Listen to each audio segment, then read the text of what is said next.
নমস্কার বন্ধুরা, ঝর্ণা cooking with village ফুডে সকলকে স্বাগত জানাই। আশা করি সকলেই খুব ভালো আছেন। আমি একটি নতুন রেসিপি নিয়ে আসছি, পটল পাতার বড়া। এই রেসিপিটি খেতে খুব সুন্দর আর দেখতেও খুব ভালো। আপনারা প্রথম থেকে শেষ পর্যন্ত ভিডিওটি দেখবেন, আশা করি আপনাদের ভালো লাগবে। এই রেসিপির জন্য নিয়েছি পটল পাতা। এরকম পটল পাতা আমি 15 থেকে 20টি খুব ছোটো করে কেটে নিয়েছি।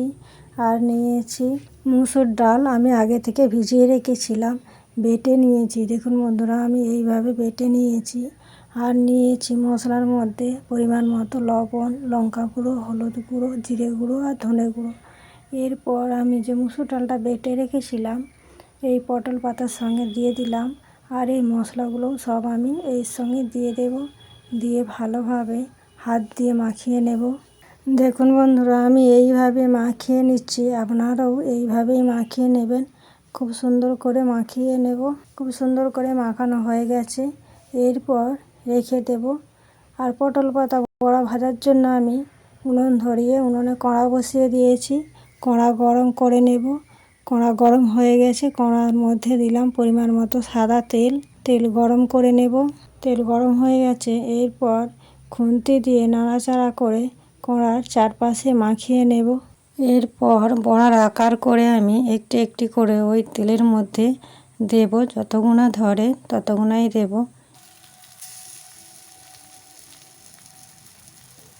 এরপর বড়ার নিচের দিক হতে একটু সময় দেব। নিচের দিক হয়ে আসলে আমি উল্টে নেব। নিচের দিক হয়ে গেছে, এরপর একটু একটি করে আমি উল্টে নেব, যাতে ওপর পিঠটাও ভালোভাবে ভাজা হয়ে যায়। খুব সুন্দর মুচমুচে করে ভেজে নিয়েছি, এরপর তুলে নেব। একটি একটি করে সব বড়াই আমি এই পাত্রের মধ্যে তুলে নিয়েছি। দেখুন বন্ধুরা, কত সুন্দর এই বড়াগুলো হয়েছে। এরপর আরও একবার আমি যেগুলো আছে সেইগুলো তেলের মধ্যে দিয়ে ভেজে নেব। বড়ার আকার করে আবারও একটি একটি করে আমি এই তেলের মধ্যে দিয়ে দিচ্ছি। যতগুলো ছিল ততগুলোই আমি বড়ার আকার করে কড়ার মধ্যে দিয়ে দিলাম।